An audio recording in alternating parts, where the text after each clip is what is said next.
Sabemos que cuando se define una función, aquí se conocen como parámetros. En cambio, cuando se llama, aquí se conocen como argumentos, pero pues el término se suele utilizar indistintamente. Cambiando de tema, los parámetros por defecto, como ya vimos, nos permiten escribir funciones que pueden ser invocadas con menos argumentos que parámetros. En cambio, vamos a ver aquí, voy a quitar todo esto, vamos a ver lo que son los REST parameters. Ahora sí como el resto de parámetros, algo así. Los REST parameters permiten el caso contrario. Nos permiten escribir funciones que pueden ser invocadas con un número arbitrario de argumentos que de parámetros. Vamos a hacer aquí una función muy peculiar con la que se enseña aquí. Vamos a poner una función que se llame máximo. Y vamos a ponerle que primero va a ser igual a menos infinity. Es decir, el menos, el más pequeño. Y aquí vamos a poner un parámetro rest. Aquí puede ser cualquier nombre que tú quieras, pero pues yo le voy a poner rest. Vamos a ponerle, bueno, sí hay que dejarle como rest. Pero pues aquí se puede nombrar como tú quieras. Vamos a hacer una función que nos saque el máximo de cierto número de números. Vamos a ponerle les número máximo. Vamos a asumir que es first, primero. Este es el típico algoritmo que se enseña en programación. Así que vamos a ponerle aquí let.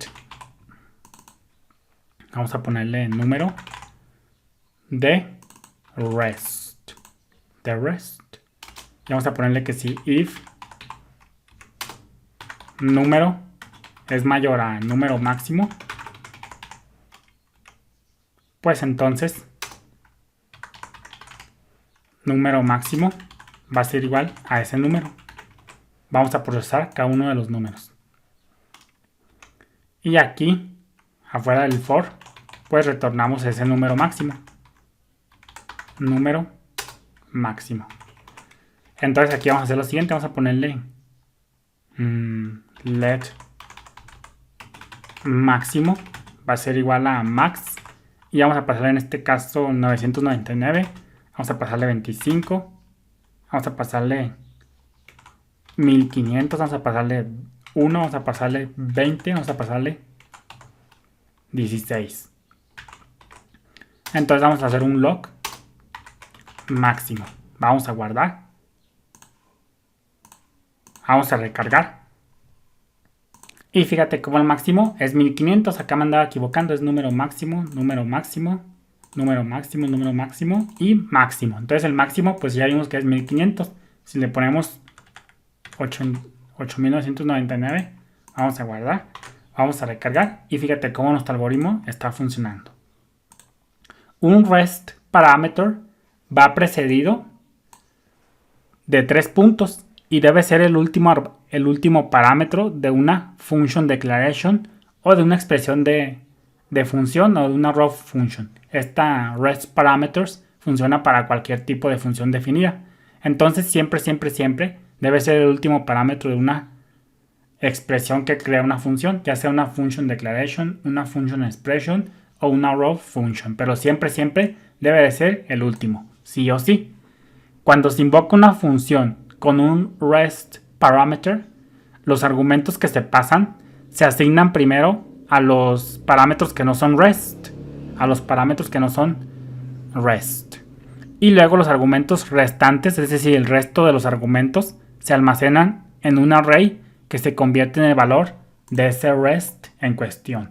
Entonces primero, todo lo que no es REST parameter se asigna primero y ya el resto de argumentos, los máximos que nos sobran. Por ejemplo, fíjate aquí. Fíjate cómo aquí, pues 999. Vamos a hacer aquí un log que diga primero. Vamos a guardar. Vamos a recargar. Y fíjate como te digo, todo lo que no es REST parameter se asigna primero. Es decir, aquí 999 se asigna en primero. Y ya el resto de parámetros, 25, 89, 99, 1, 20, 16, todo este resto de argumentos se va a inyectar y se va a poner aquí. Entonces primero se asigna lo que no es rest y luego lo que es rest, el resto de parámetros. Así funciona. Este último punto es importante dentro del cuerpo de una función, ya que el valor de un rest parameter siempre será un array. La matriz puede estar vacía, pero un rest parameter nunca será un defined. Si no hay resto de parámetros, fíjate. Vamos a pasarle nomás los unos y vamos a pasarle rest. Pues fíjate cómo es una matriz vacía, porque ya no se pasaron, nomás se pasó uno, que no es rest. Entonces la matriz puede estar vacía, pero un rest parameter nunca será undefined. De esto se deduce que nunca es útil ni legal definir un parámetro por defecto para un rest parameter. Las funciones como este ejemplo, que pueden aceptar cualquier número de argumentos, se denominan como variadic, se conocen como variadic function, funciones verídicas, o también se conocen como variable arity functions, o también se conocen también como vararc function. Ahí disculpa por mi inglés. Entonces, estas funciones que aceptan un número arbitrario de argumentos, es decir que pueden aceptar cualquier número de argumentos, se conocen de estas tres formas. Entonces, no confunda estos tres puntos que define un rest parameter, no lo confundas con el operador spread que vamos a ver más adelante. Aquí el operador rest se utiliza en la definición de una función y vamos a ver que el operador spread se utiliza acá como argumento. Entonces, eso sea todo. Bendiciones.